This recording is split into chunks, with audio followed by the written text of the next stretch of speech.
Mom's stable. She doesn't need us hovering. We already paid for the trip. We're not losing the deposit over a hospital bed." That was Priscilla's voice, low and flat, just outside my hospital room door, not knowing the crack in the door carried sound like a tunnel. The words hit me colder than the oxygen tube taped beneath my nose. 11 years I had covered their mortgage, their cars, their children's tuition, and their vacations, and I was a deposit they weren't willing to lose. But they didn't know that while they packed for Dubai, I was already making calls of my own. My name doesn't matter yet. What matters is what I built and what I gave away thinking it was love. I am 71 years old. I raised one son, Daniel, alone, after his father died in a factory accident when Daniel was 9. I worked 34 years as a claims adjuster for an insurance company, the kind of job that teaches you to read fine print, to notice what people don't say, to smell a lie 3 sentences before it's spoken. I retired with a pension, a paid-off house on Larkspur Lane that I bought with my own hands and my own signature, and a savings account I had built penny by penny since Daniel was in diapers. When Daniel married Priscilla 9 years ago, I welcomed her the way I would have wanted to be welcomed. She was ambitious, polished, always dressed like she was going somewhere important, even on a Tuesday afternoon. I told myself ambition wasn't a flaw. I told myself a woman who wanted more for her family was no different than I had been at her age. 3 years ago, when Daniel lost his job in a corporate restructuring and Priscilla's boutique marketing firm was bleeding money, they asked to move in with me just for a few months. "Mom, just until we're back on our feet." I said yes before he finished the sentence. That is what mothers do. I gave them the 2 rooms upstairs, the ones that used to be Daniel's childhood bedroom and my sewing room. I told them not to worry about rent. I told them my home was their home. I remember the day they moved in, boxes stacked in my hallway, Priscilla apologizing profusely for the inconvenience while already, I now realize, mentally rearranging my furniture to suit her taste. I remember thinking, foolishly, that having them there would fill a quiet I had not fully admitted to myself I was carrying since Robert died and Daniel moved out for college 2 decades earlier. I had grown used to an empty house. I told myself I had simply been lonely, and that loneliness had made this arrangement feel, in those first weeks, like a gift rather than the beginning of a slow erosion. The few months became 3 years. In those 3 years, I paid off the remainder of their car loan. $11,400. I remember the number the way you remember a scar. I paid for my granddaughter Mia's private preschool, $600 a month, because Priscilla said the public school wasn't the right environment for a child with her potential. I paid for the roof repair after the storm, the new water heater, the increased grocery bill that came from feeding 4 people instead of 1, the increased electric bill from a household that ran the air conditioning at 68 degrees through every summer month while I quietly turned my own thermostat down when no one was looking to save what I could.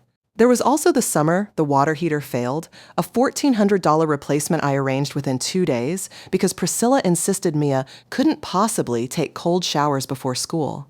There was the winter I quietly covered 3 months of car insurance when Daniel's premium spiked after a fender bender he never fully explained to me. There was the Christmas I paid for the family's flights to visit Priscilla's parents out of state. 4 tickets, because it would mean so much to everyone. And I remember sitting alone in my own kitchen that Christmas morning, the house silent for the first time in years, telling myself that my joy was simply different now, quieter, found in the giving rather than the gathering. I believed that story about myself for a long time. I am not certain, even now, that it was entirely a lie. But I am certain it was, at the very least, an incomplete one.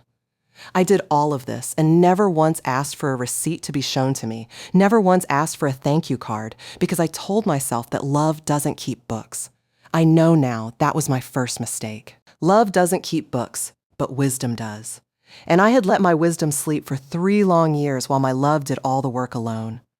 I should tell you about my husband, Robert, because you cannot understand who I became without understanding who made me who I was in the first place. Robert Ward worked the assembly floor at a machine parts plant for 11 years before the accident took him.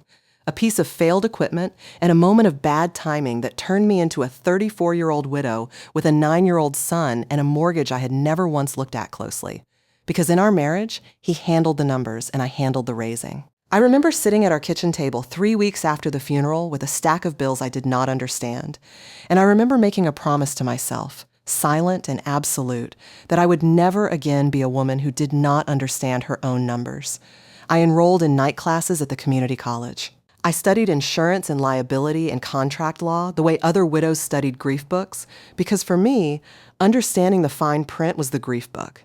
It was how I kept my hands busy while my heart healed slowly, unevenly, the way hearts do. By the time I retired 34 years later, I had worked my way from an entry-level file clerk to a senior claims adjuster, one of only 3 women in that role at my company in the entire tri-state region. I had negotiated settlements worth more than most people's homes. I had caught fraud that seasoned investigators missed. I had built, from the wreckage of losing Robert, a life that was entirely, unmistakably my own.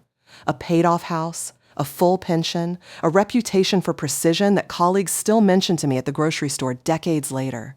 I tell you all this not to boast, but because I need you to understand that the woman who let herself be quietly erased in her own kitchen for 3 years was not a woman who lacked strength. She was a woman who had simply forgotten, in the exhausting daily work of loving her son and his family, that strength unused begins to feel, after a while, indistinguishable from weakness. The pattern started small enough that I almost missed it, the way you almost miss a hairline crack in a foundation until the day the whole wall leans. It started with the thermostat wars I mentioned. Small, forgivable, the kind of friction that comes from too many adults under one roof. Then it became something else. I noticed that Priscilla stopped asking me before making plans in my own house. A caterer showed up one Saturday morning for Mia's birthday party, and I hadn't been told there was a party. I noticed that when I offered opinions at dinner, Daniel's eyes would flick toward his wife first, checking her face before he answered me, the way a man checks the weather before deciding whether to bring an umbrella. I noticed that my name came off things. The homeowner's insurance renewal came addressed to the Ward Bennett household, even though the house was mine and only mine, deed in my name, taxes paid from my account. When I asked Daniel about it, he said Priscilla had just handled the paperwork, and it was easier that way. Easier for whom, I wondered, but did not ask. I noticed that Priscilla began referring to Larkspur Lane as our house in conversations with her sister on the back porch, conversations she thought I couldn't hear through the kitchen window screen. I noticed that Daniel stopped calling me for advice the way he used to, and started calling me only when something was needed. A wire transfer, a signature, a ride to the airport. There was the matter of the mail. I began noticing that certain envelopes, the ones from my bank, the ones from my pension administrator, seemed to arrive already opened, resealed with a careless strip of tape, sitting innocently in the pile on the hall table as though nothing had happened. When I mentioned it once, lightly, over dinner, Priscilla laughed and said the mailbox lock was sticky and things sometimes fell open on their own. Mail does not fall open on its own. I know this because I spent 34 years reading documents for a living, and a resealed envelope has a particular telltale wrinkle along the flap that no amount of careless handling replicates by accident. There was the matter of the car's mileage. I am not a woman who tracks such things obsessively, but I do glance at an odometer the way anyone glances at a clock, out of habit more than suspicion. The mileage crept upward faster than errands to the grocery store, and Mia's preschool could explain weekend trips I was never told about, always followed by a full tank replaced before I might have noticed the gauge sitting low. Small things, forgivable things, if you only looked at them one at a time. There was the afternoon I came home early from a doctor's appointment and found Priscilla on the phone in my own living room, describing to someone, a real estate agent, I would later confirm, some renovation ideas for when things eventually open up here. She hung up quickly when she saw me, laughing it off as just dreaming. You know how it is. But I have adjusted enough insurance claims in my life to know the particular tone of a person caught mid-sentence discussing something they never intended you to hear. It is not the tone of dreaming. It is the tone of planning. None of these things alone would have been enough to wake a mother's suspicion. Mothers are built to explain away small cruelties. We are experts at finding the kind interpretation. But 3 years of small cracks make a very large fracture, and I am a woman who spent 34 years reading fine print for a living. I know what it looks like when someone is quietly rewriting the terms of an agreement without telling the other party. 6 weeks before the hospital, I overheard Priscilla on the phone with her mother. "She's not going to live forever, Mom. And when she goes, all of this is Daniel's anyway. I don't see why we have to keep tiptoeing around her feelings in her own kitchen." She said it the way you'd discuss a delayed inheritance on a spreadsheet. Clinical. Patient. Already counting. I did not confront her that night. I went to my room, sat on the edge of my bed, and felt something in me go very still and very quiet, the way the ocean goes still right before it pulls back from the shore. The decision did not arrive in a single dramatic moment. It arrived the way most important decisions do. Quietly, over weeks, gathering weight until it could no longer be ignored. I want to be honest with you about something. For a long time, I told myself that staying silent was patience. I told myself that giving without keeping score was strength. But somewhere between the caterer I wasn't told about and the phone call about my kitchen not really being mine, I understood the difference between patience and permission. I had been granting permission for 3 years without meaning to. Every unspoken hurt, every swallowed correction, every time I let easier that way slide without pushing back. I had been teaching them, one silence at a time, that I could be moved through, used, and eventually discarded, and I would say nothing. I did not decide to become someone new. I decided to stop being someone I had never actually agreed to be. 2 weeks before the hospital, I quietly requested copies of my own home deed, my car title, and my bank statements going back 3 years. I did this not because I had a plan yet, but because a woman who has spent her life reading fine print knows that the first step to protecting yourself is simply knowing, in writing, exactly what is yours. What I found when those documents arrived confirmed what I already suspected in my bones. My name alone on the deed, my name alone on the car title, despite Daniel driving it every day for the past year, since his own car had been quietly sold. I would later learn, without a single dollar of that sale ever appearing in a joint account or ever being mentioned to me. My name alone on every account they had been drawing from. I did not tell Daniel. I did not tell Priscilla. I told exactly one person, because a plan shared with too many mouths is a plan already lost. Her name is Dorothy Feld, and she has been my friend since we were 23 years old and worked 2 desks apart at the insurance office downtown. Dorothy is the kind of friend who tells you the truth even when it costs her something, which is the rarest kind of friend there is. I met her on a Wednesday afternoon at the little diner on Route 9 where we had been having coffee every other week for 48 years. I told her everything. The thermostat, the caterer, the phone call about the kitchen, the deed and the title and the accounts, all of it. Dorothy listened the way she always listens, without interrupting, stirring her coffee slowly, like she was stirring my words into something she could taste properly. When I finished, she set her spoon down and looked at me with the flat, unsentimental clarity of a woman who has buried 2 husbands and outlived both of their families' opinions of her. "Ellie," she said, "you have spent your whole life being generous to people who mistook your generosity for weakness. The question isn't whether you love them. The question is whether you're going to keep paying rent in your own house for the privilege of being disrespected in it." I told her I didn't know what to do yet. She told me I already knew. I just hadn't said it out loud. She was right, as she almost always is. She gave me the name of her nephew, a lawyer named Marcus Alvarez, who specialized in elder financial protection and family estate matters, a young man with a gentle voice and eyes that missed nothing. "Call him," Dorothy said. "Not because you need a war, because you need a wall. There's a difference, and you deserve to know it." Before I let her go that afternoon, Dorothy asked me one more question. The kind of question only a friend of 48 years earns the right to ask. "Ellie, when's the last time anyone in that house asked you how you were doing? Not your blood pressure, not your grocery list, but you, the actual person?" I sat with that question longer than I wanted to admit.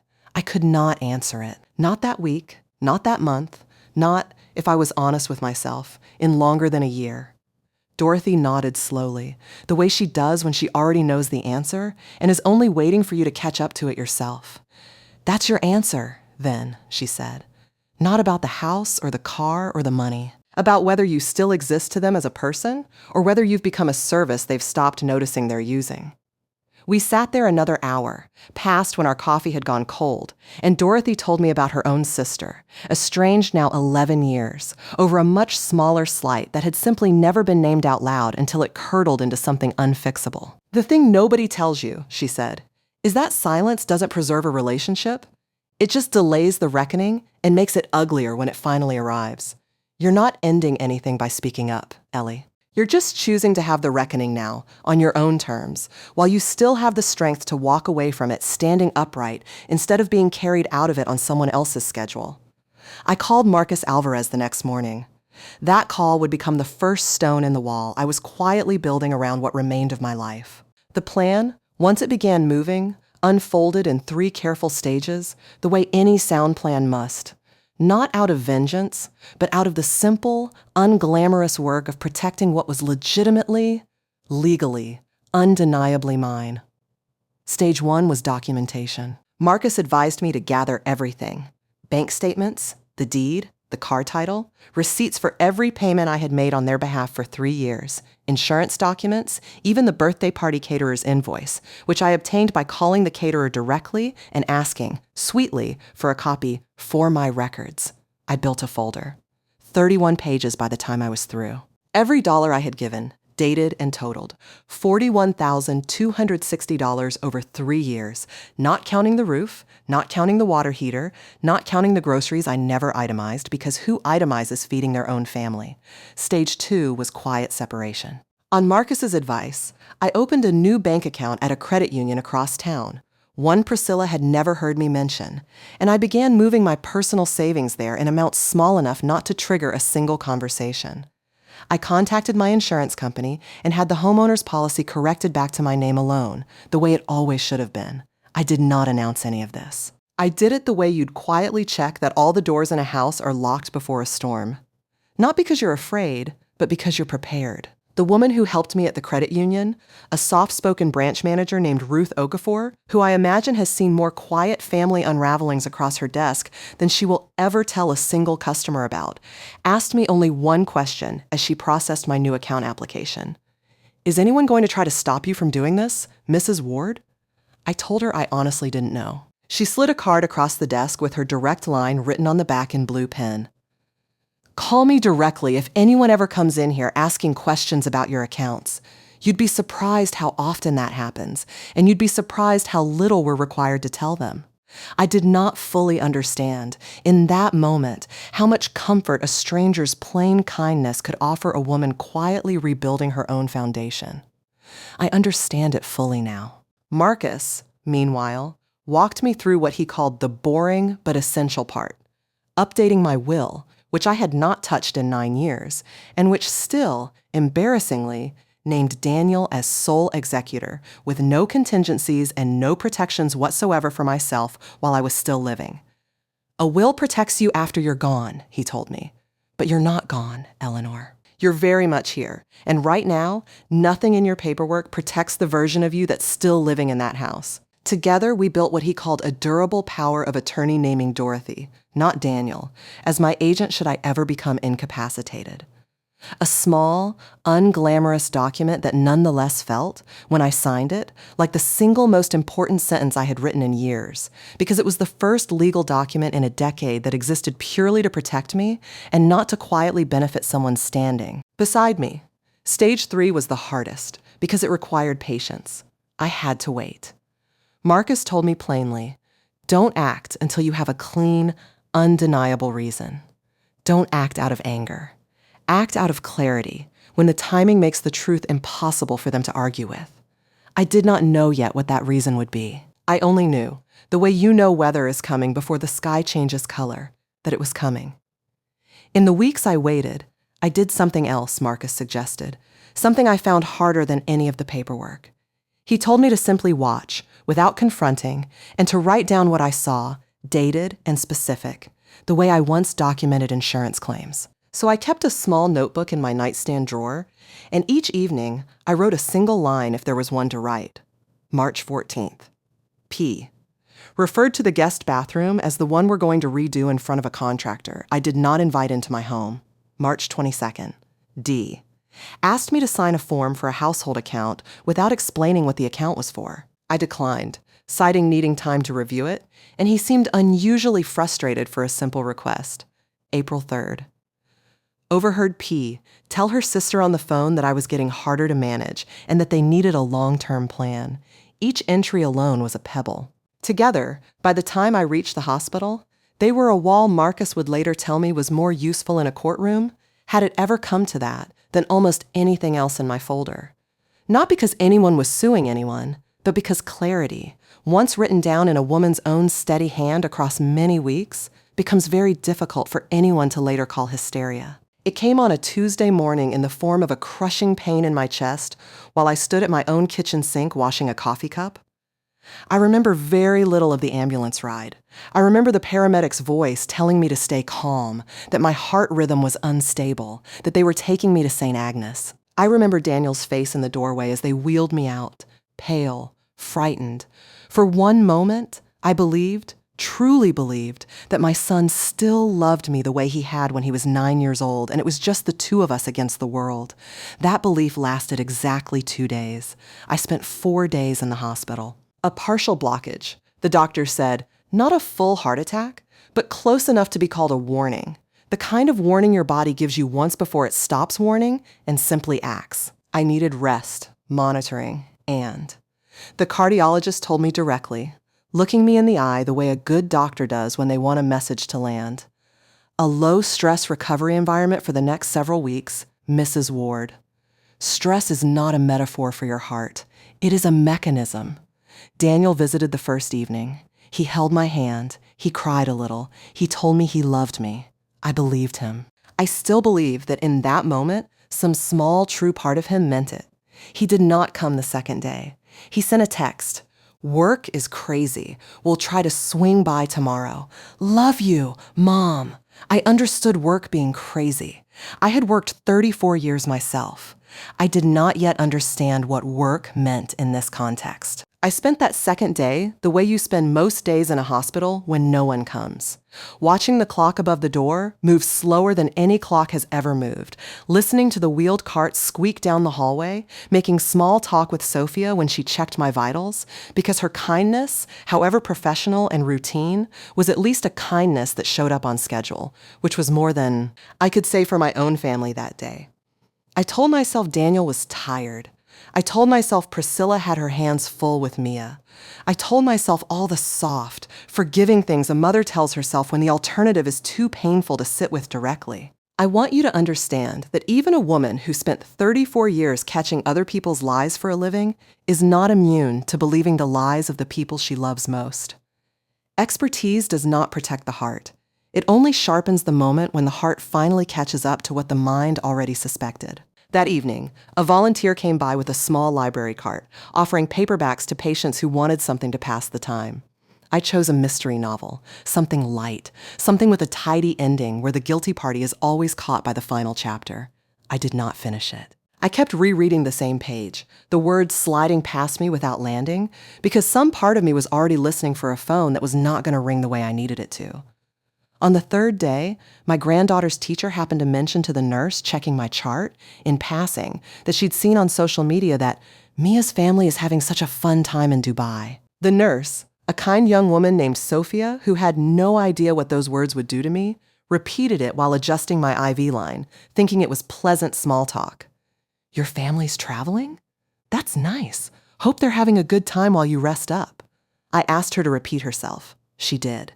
I asked her the date on the post. 2 days prior, the same day Daniel had texted me that work was crazy. I did not cry. I want you to understand that. I did not cry because somewhere underneath the shock, a colder and clearer part of me had already been waiting for exactly this kind of proof, the way you wait for a storm you've already prepared your house for. I asked Sophia, as gently as I could manage, if she would mind bringing me my phone and my reading glasses. Then I called Dorothy. They're in Dubai, I told her, my voice steadier than I expected it to be. Right now, while I'm lying here with a monitor taped to my chest. Dorothy was quiet for a moment, a rare thing for her. Then she said, Ellie, I am going to ask you a question, and I want you to actually answer it instead of defending them the way you always do. Did they tell you they were going? They had not. I learned later, piecing it together from Priscilla's own sister, that the trip had been booked for months.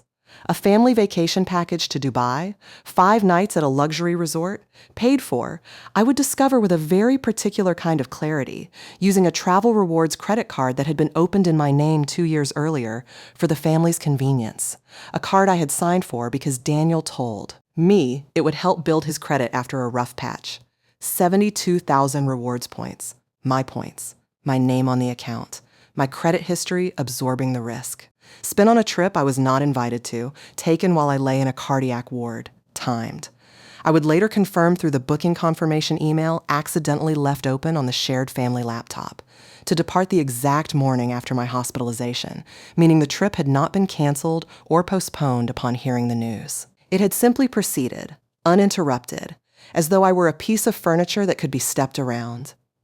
I want to walk you through exactly how I confirmed the card, because I think the mechanics of discovery matter almost as much as the discovery itself. On the fourth morning in the hospital, still processing what Sophia had told me, I asked Daniel's cousin, Wendy, a kind, plain-spoken woman who had never much cared for Priscilla's polish, to bring my laptop from home so I could catch up on emails and not feel so useless lying here. What I actually wanted was access to the shared family email account, the one I had been added to years earlier for the sole purpose of receiving Mia's school newsletters. Wendy, none the wiser, brought it without a second thought. I found the booking confirmation within 11 minutes. Emirates flight numbers, 5 nights at a resort whose name I will not give the satisfaction of repeating, and beneath the payment summary, a single line that made my hands go cold on top of the hospital blanket. Rewards redemption applied, 72,000 points. Ward Family Travel Rewards Visa, my card. My name on the account, opened 2 years earlier at Daniel's request, when he told me, with what I believed at the time to be genuine humility, that a rough patch after a layoff had wrecked his credit, and he needed one clean account in a trustworthy name to help him rebuild. I signed the application. I never once questioned what the card was actually used for after that, because I trusted him, the way you trust the version of your child that lives permanently in your memory rather than the version currently standing in front of you. 72,000 points does not happen by accident. That is years of accumulated spending, some of it mine, much of it. I would later confirm through the statements Marcus helped me request. Theirs, run through a card that reported to my credit, backed by my name, used finally for a 5-night vacation I was not invited to and did not learn about through any conversation, only through a hospital nurse's idle small talk and a booking confirmation left. Open on a laptop I was only holding to feel less useless. And then came the words that opened this story, the words I overheard through the crack in my hospital door on the 4th day when Priscilla called the hospital. Not to check on me, I would learn, but to argue with Daniel's cousin, who had offered to watch things at the house and questioned whether they should really be leaving with me, still admitted. Mom's stable. She doesn't need us hovering. We already paid for the trip. We're not losing the deposit over a hospital bed. A deposit. 34 years of work. 3 years of $11,400 in car payments and $600 a month in preschool and a roof I paid for over their heads. And I was a deposit they weren't willing to lose. I lay very still after that call ended, and Daniel came in to kiss my forehead and tell me, without meeting my eyes, that something had come up with work travel and Priscilla's mother would check in on me instead. I let him kiss my forehead. I told him I loved him and to be safe. I did not tell him what I had heard. Some truths are not meant to be spent in a hospital bed. Some truths are meant to be saved, sharpened, and used at exactly the right moment. Wendy visited again that same evening, this time with a container of soup her own mother had made, and she sat with me for nearly an hour, filling the silence Daniel had left behind with easy, undemanding conversation about nothing in particular. Her garden, a television show we both watched, the unreasonable price of gas that month. Near the end of her visit, almost as an afterthought, she said something that confirmed everything I already suspected. I offered to stay behind and check on the house while you were here, just in case you needed anything picked up or dropped off. Priscilla told me it wasn't necessary, that everything was handled. She said the word handled with a small, uncomfortable laugh, the way you laugh at something that doesn't quite sit right but that you can't yet name. I thanked her for the soup and for her honesty, and after she left, I lay in that hospital bed, turning the word handled over and over in my mind, understanding, with a clarity that felt almost peaceful, that I had spent 3 years being handled myself, managed, arranged, quietly filed away like a piece of paperwork that only became urgent when it threatened to cause a problem. That night, once the ward had gone quiet, I called Marcus Alvarez. "I want to move," I told him. "Now. While they're gone. Marcus, to his credit, did not rush me, did not fan the flames, did not treat my heart monitor as an excuse to charge in recklessly. He asked me clear, careful questions. Was the house solely in my name? Yes, confirmed by the deed I'd already pulled. Was the car solely in my name? Yes, confirmed by the title. Were there any joint accounts that could complicate a clean separation? None, thanks to the quiet work I had already done in the weeks prior. Was I of sound mind and making this decision without coercion? I told him I had never in my life felt clearer. Then legally, he said, there is nothing stopping you from doing exactly what you're describing. Emotionally, that's a different question, and only you can answer it. But Eleanor, I want to say this plainly, because I think you need to hear it from someone who isn't your family and isn't afraid of you. You are not required to keep housing and funding people who left you to have your heart monitored by strangers while they went sightseeing on your credit line. That isn't cruelty. That's a boundary. There's a difference, and I think somewhere along the way, your family forgot you're allowed to have one. I discharged from the hospital 2 days later against no medical objection. My numbers had stabilized. The cardiologist cleared me with instructions for rest and a follow-up in 3 weeks. Priscilla's mother, true to her word, picked me up, drove me home in near silence, and left almost immediately, clearly relieved to be released from a duty she had never volunteered for either. I stood alone in my kitchen.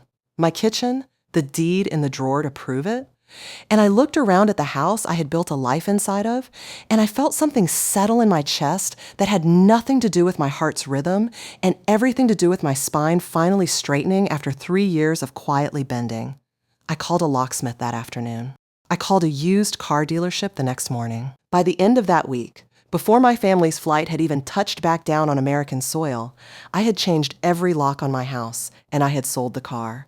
The one registered in my name, the one Daniel had been driving daily while his own sat sold and unmentioned. To a very pleasant young man named Carlos who paid cash and didn't ask a single question about why a 71-year-old woman seemed so calm signing away a car with tears standing in her eyes but never falling. I was not being cruel.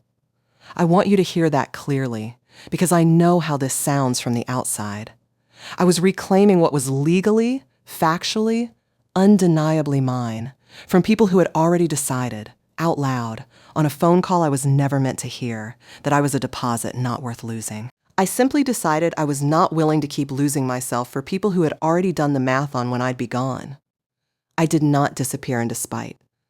I want to be honest about that too, because spite curdles a person, and I did not intend to let bitterness be the last thing I became. I packed only what mattered. 3 boxes, no more. My late husband's watch, still ticking after all these years, sitting in the top drawer of what used to be our shared dresser. Photographs, 40 years of them, curling slightly at the corners. My mother's china, the set she'd carried across an ocean as a young bride, and that had somehow, through decades of moves and marriages and grief, ended up safely in my hands. My own clothes, my own books, the folder Marcus had helped me build. 31 pages of proof that I had given, and given, and given, until giving had nearly cost me my heart in the most literal sense a body can mean it. I did not take a single thing that belonged to Daniel or Priscilla or Mia. Not a toy, not a photograph of them, not even the birthday cards Mia had drawn for me in crayon over the years, the ones that used to hang on my refrigerator. I left those. I wanted them to walk into that house and see, in every small, untouched detail, that I had not raided anything. I had simply left, cleanly, the way you leave a room you no longer wish to occupy. Dorothy took me in without a single question beyond, which room do you want? The one with the good light or the one with the good view? I chose the good light. At 71, after everything, I decided I had earned the right to choose light over view, substance over spectacle, which I would come to realize was really the whole lesson of everything that had happened to me. I left one thing behind for them to find, propped against the kitchen counter where the coffee maker used to sit before I took it with me. A single envelope, sealed, with Daniel's name written on the front in my own handwriting. Inside was not a cruel letter. It was the 31-page folder, a copy of the deed showing sole ownership, a copy of the car title showing the same, and a single handwritten note on top. I paid for the roof over your head, the car you drove, and the school your daughter attended, while you spent 72,000 of my reward points on a trip you didn't invite me to, taken the morning after I was hospitalized. I heard what Priscilla said on the phone about the deposit. I am not angry. I am simply done being one. The house and the car were always mine. I am not taking anything that was ever legally yours, because nothing here ever was. I hope Dubai was everything you wanted it to be, because it was the last vacation you will ever take on my back. I love you, Daniel. I hope one day you understand the difference between being loved and being used, because for 3 years, I let you use both words to mean the same thing, and that was my failure as much as it was yours. Love, Mom. They landed on a Sunday evening, tan and rested, and, according to Mia's Instagram. Dorothy had shown me, unable to resist checking, full of photographs in front of the Burj Khalifa and a 5-star infinity pool that overlooked a skyline. None of them, I now knew for certain, had ever earned a single square foot of on their own merit. Daniel called me at 9:47 p.m. I know the exact time because I was sitting in Dorothy's good light room, drinking chamomile tea, and I looked at the clock the way you look at a clock when a moment matters. I let it ring twice before I answered, not out of cruelty, but because I needed, for just a moment, to breathe in the fact that his panic was no longer automatically my emergency. Mom. His voice cracked on the single syllable. Mom, the locks. I can't get in. What happened? Where's the car? Where are you? Are you okay? Is this some kind of? He stopped himself before he said the word joke, I think, because even he understood that nothing about a woman selling her own car and changing her own locks while recovering from a cardiac event was a joke. I'm fine, Daniel, I said, and I meant it, more than I had meant those words in years. I'm better than fine, actually. Did you find the envelope? Silence. Then, muffled, Priscilla's voice in the background, sharp and rising. What envelope? Daniel, what is she talking about? Where are our keys? I found it, Daniel said quietly. I could hear paper unfolding, the particular rustle of 31 pages being handled by shaking hands. Mom, you can't just. This is our home too. We live here. Mia goes to school from here. You can't just lock us out over a vacation. It wasn't a vacation, Daniel, I said. It was 72,000 of my points, spent the morning after I was wheeled into a cardiac unit, by a family that then told a cousin they weren't going to lose a deposit over my hospital bed. I know, because I heard it. Sophia the nurse mentioned your Instagram post before I even understood what I was hearing, and I confirmed the rest myself. On the laptop, I asked Wendy to bring me so I wouldn't feel useless in that bed. So no, don't tell me what this house is. Tell me why. Out of everything you could have said to a cousin worried about your hospitalized mother, the sentence that came out of your wife's mouth was about a deposit. He didn't answer right away. I let the silence hold, the way I used to let silence hold across a claims desk when I wanted the truth to surface on its own instead of being dragged out. Finally, quieter, he said. I didn't know she said that. I swear to you, Mom, I didn't hear that part of the call. Maybe not, I said. But you heard it eventually, because I'm telling you now. And I need you to understand something, Daniel, and I need you to really hear it, not just wait for me to stop talking so you can defend yourself. This was never your home, Daniel. I kept my voice level, the way I used to keep it level across a desk from claims that tried to lie to me for 34 years. It has my name on the deed. It has had my name on the deed since before you were born. You lived here because I let you, the same way you drove that car because I let you. The same way Mia went to that preschool because I paid for it every single month without you or Priscilla ever once asking how I was managing on a fixed retirement income while doing it. I did not lock you out of your home. I locked myself into the boundaries of my own life, finally, after 3 years of not having any. So what? You're just done? You're just going to disappear on us because of one bad phone call? It was not one bad phone call, Daniel. It was 3 years of small ones, and I only heard the loudest of them because I happened to be lying in a hospital bed with nothing to do but listen. Do you remember the caterer for Mia's birthday? The one I found out about only because he rang my doorbell? Do you remember telling me the insurance renewal was easier addressed to a household name I never agreed to? Do you remember the car, Daniel? The one you're currently standing outside of, trying to unlock with keys that no longer work, that I paid off in full 11 months before your own car mysteriously disappeared from the driveway and was never once mentioned to me again? I have a notebook, Daniel. I have 31 pages. I have dates. I did not do this on impulse. I did this on evidence. The same way I built a 34-year career on evidence, because that is who your mother is, whether or not you or your wife ever thought to notice. You had a heart attack, he said, and his voice broke fully now, and some old motherly instinct in me twisted at the sound of it, because that instinct doesn't switch off just because you've finally grown a spine. You had a heart attack, and instead of telling us you needed us, you did this? You sold a car, you moved out, you left us a legal document instead of calling us? I did call, Daniel, I said again, more gently this time, because I could hear that some of his anger was really just grief wearing anger's clothing, the way grief so often does in men who were never taught another way to wear it. I called you from that hospital bed on the second day, and you told me work was crazy. I am not blaming you for not knowing what your wife said on a phone call you weren't part of. But I am telling you that I have spent 3 years quietly absorbing every cost, every inconvenience, every small redefinition of what was mine into what was ours. And I did it because I loved you, and because I believed loving you meant never once asking for anything back. I was wrong about that, Daniel.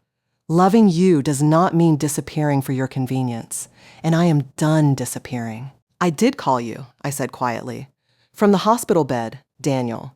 You just didn't answer because you were somewhere over the Atlantic on a trip your wife called a deposit not worth losing. The silence on the other end of that call lasted longer than any silence I had ever survived with him, and I let it sit there, uncushioned, the way I had let so many silences in that house go uncushioned for 3 years without meaning to. What happened next, over the following days, revealed 2 very different people wearing the same last name. Priscilla, when she finally got on the phone 2 days later, did not apologize, she explained. She told me the trip had been a work opportunity in disguise, that her firm was exploring international partnerships, that the timing had been genuinely unfortunate and not a choice, as though bad luck alone had authored the decision to board a plane the morning after her mother-in-law's cardiac scare. She told me I was being dramatic and punitive, and that a woman my age shouldn't be making rash decisions under emotional stress. She used the word rash 3 times in one conversation, as though a folder of 31 documented pages, built over weeks with a lawyer's careful guidance, could be called rash by any honest measure. I let her finish.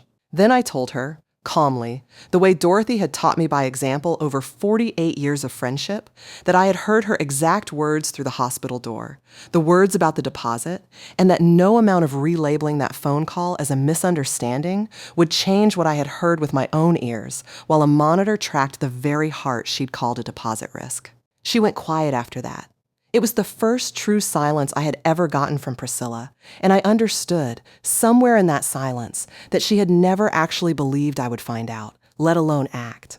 Daniel was different, and this is the part I want you to sit with, because families are never simple villains and simple victims.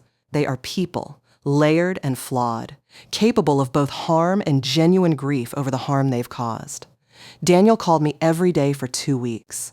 He did not demand the house back. He did not demand the car. He asked, instead, quiet, broken questions. How had he not noticed the caterer incident bothering me? How had he not noticed his own wife referring to my house as ours in a way that erased me? How had 3 years passed with him checking his wife's face before answering his own mother at her own dinner table?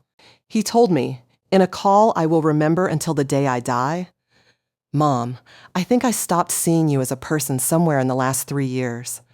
I started seeing you as a resource. And I hate that I have to say that out loud to know it's true." I did not immediately forgive him. Forgiveness, I have learned at 71 years old, is not a door you fling open the moment someone knocks with the right words. It is a door you open slowly, watching to see if the person on the other side has actually changed their shoes before stepping through, or if they've simply learned better words to knock with. 2 weeks after the envelope, Daniel came to Dorothy's house alone, without Priscilla, and asked to sit on the porch with me. He looked older than he had at the hospital, the way grief and reckoning tend to age a person faster than time alone ever could. "I moved Mia and me into a rental," he told me. "Priscilla and I are. We're figuring things out. Separately, for now." He did not ask me to feel sorry for him, which I respected. He simply sat with the weight of what his marriage had built without him fully noticing, the way weight accumulates on a scale you've stopped checking. I'm not going to give the house back to be lived in the way it was, I told him plainly. That chapter of my life is finished, Daniel, and I am not interested in reopening it just because it's uncomfortable for you now. But I am your mother, and that has never stopped being true, and it never will. I told him I would help him, not with money handed over freely the way I had for 3 years, but with structure. Marcus helped us draw up something neither of us had ever needed before. An actual agreement, in writing, about what I was willing to contribute to Mia's schooling going forward and what I expected in return, which was simple and had never once been asked of him before. Honesty, respect, and the basic decency of being told the truth about family plans that involved my hospital bed. Priscilla, for her part, did not break the way you might expect a villain to break in a story like this one. She hardened instead, retreating into the version of the story where she was the reasonable one and I was the unstable elderly woman punishing her family over a misunderstood phone call. She told mutual friends I had abandoned my grandchild. She did not mention the 72,000 points, the $600 a month, the $11,400 car loan, or the words she had said through a hospital door about a deposit not worth losing. People believe the story that is told loudest and first, and for a while, I let her have that loudness, because I had already stopped needing anyone's validation to know what was true. There was one conversation with Priscilla, though, that I think is worth telling you about, because it is the closest thing to honesty I ever got from her. It happened at Marcus's office, of all places, during the brief, business-like meeting where the details of the credit card account were formally separated and closed. She arrived polished, as always, but her hands, I noticed, would not quite stay still on the folder in her lap. Near the end, with Marcus stepping out to make copies, she looked at me, really looked, for the first time in what felt like years, and said, "I never thought you'd actually notice. You never noticed anything before." It was not an apology. But it was, I think, the truest sentence she ever said to me, because it confirmed what I had already come to understand. I had not been betrayed because I was unlovable or unimportant. I had been betrayed because I had spent 3 years teaching people, through my own unbroken silence, that I could be safely ignored.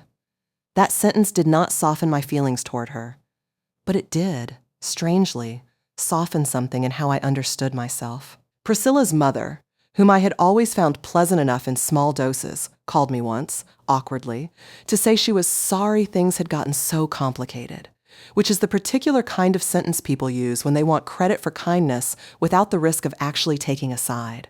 I thanked her for calling. I did not invite further conversation. Some bridges are not worth the maintenance. Word travels in a small community, the way water finds every crack in a foundation, quietly and thoroughly, whether you want it to or not.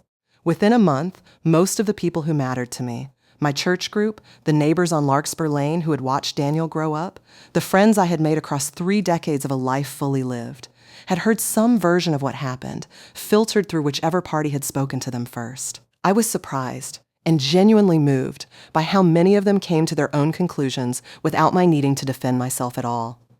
My neighbor of 22 years, a retired school teacher named Harriet, stopped me in the grocery store one afternoon, took both my hands in hers, and said simply, "Eleanor Ward, I have watched you give that boy everything you had since the day Robert died. I don't need to hear the details to know you didn't do this without cause." I did not realize, until that moment, how much I had needed someone outside my own household to simply see me clearly, without my having to build a 31-page folder to prove it to them.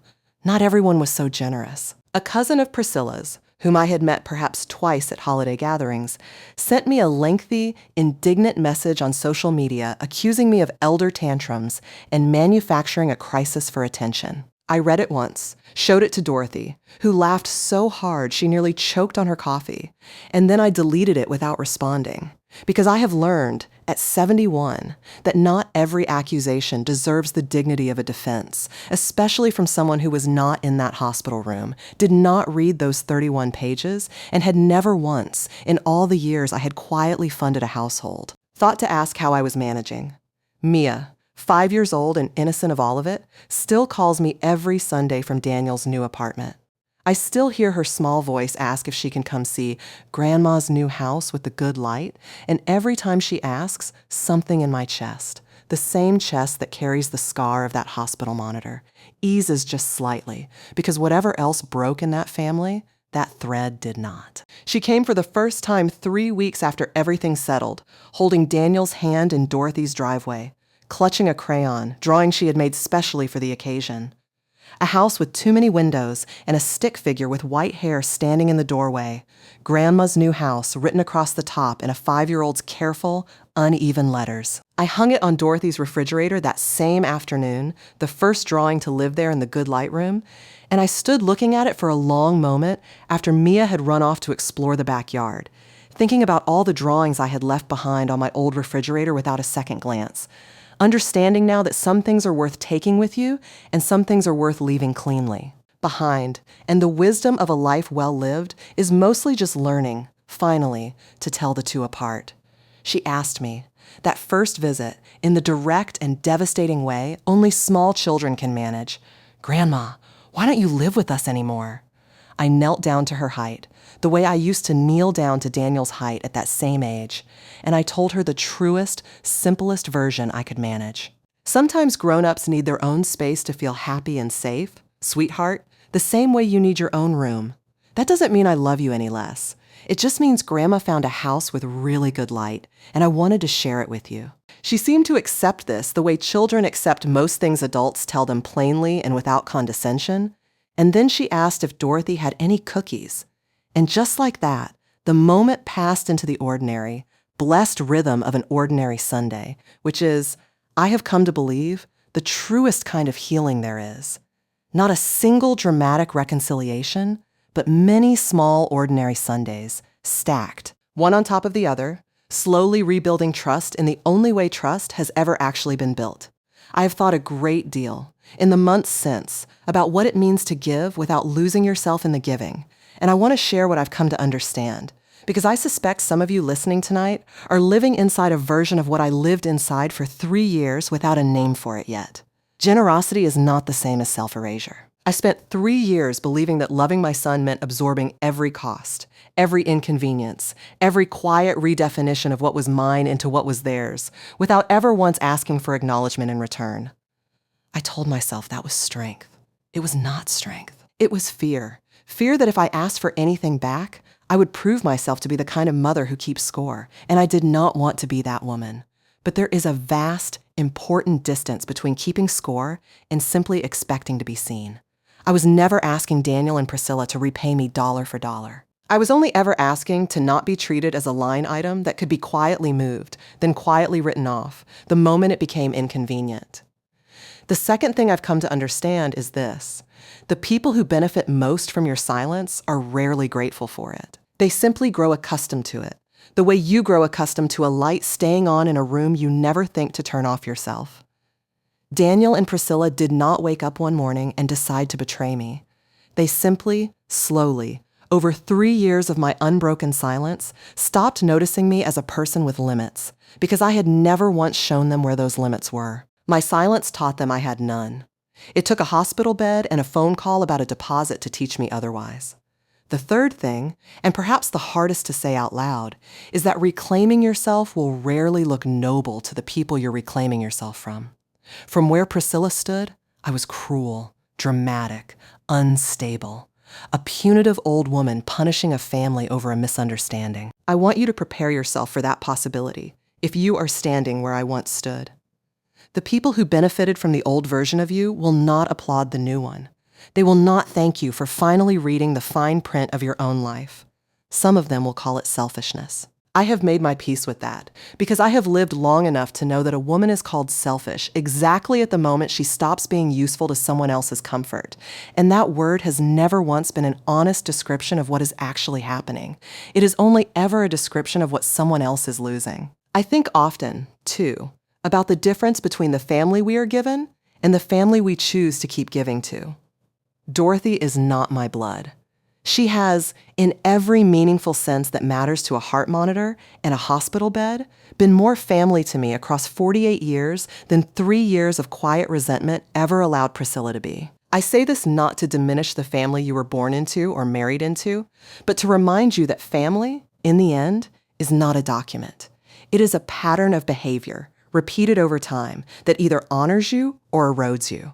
Choose your circle by the pattern, not by the paperwork. And to Daniel, though he will likely never hear these exact words spoken this way, I want to say one more thing, because a mother's love does not fully switch off just because her spine finally straightens. I forgave him, eventually, not because he earned it in a single grand gesture, but because I watched him, slowly, month after month, choose honesty in small ways that cost him something. Telling Priscilla's family the true reason behind our estrangement instead of the softer lie. Sitting Mia down and explaining, in language a 5-year-old could hold, that Grandma had needed some quiet and some respect, and that both of those things matter. Forgiveness, I have learned, is not owed to anyone the moment they apologize. It is owed only to the version of a person who has actually done the work of becoming someone worth trusting again. Daniel is still doing that work. I am still watching. That, I think, is the most honest kind of love there is, the kind that keeps its eyes open. If you are the woman in your family who pays and gives and absorbs and never asks anything back, I want you to hear this clearly, the way I wish someone had told me 30 years earlier. You are allowed to change the locks. Not necessarily the literal locks on a literal house, though sometimes, yes, that too, but the locks on your patience, on your bank account, on the quiet assumption other people have made that you will always be there to catch what they drop. You built what you built. You are allowed to protect it, even from people who share your blood, especially from people who share your blood, because blood has never once been a guarantee of decency. Decency is a daily choice, and it is one that must be made by everyone at the table, not carried alone by the person who said it. I sit now, most evenings, in Dorothy's good light room, with Robert's watch on the nightstand, still keeping perfect time, and I think about the woman I was 3 years ago. The one who turned her own thermostat down quietly so no one would notice, who let her mail arrive resealed without saying a word, who believed, genuinely believed, that love meant absorbing every cost without ever once being asked to. I do not hate that woman. I understand her completely, because I was her for a very long time, and understanding, I have learned at 71, is a far more useful companion than regret. She gave everything she had because she believed that was what love required. It took a hospital bed, a stolen vacation, and a sentence about a deposit not worth losing to teach her the difference between love and the quiet, unspoken expectation of endless sacrifice. I am grateful, in a strange and complicated way, that the lesson finally arrived while I still had the strength left to learn it, rather than after there was nothing left of me to protect at all. If this story stayed with you, I would love to hear from you in the comments. Tell me, what would you have done in my place? And from where in the world are you listening? I read every message, and you mean more to me than you know. For more stories like this one, like this video, and subscribe. There is so much more waiting for you. Love and respect. Until next time.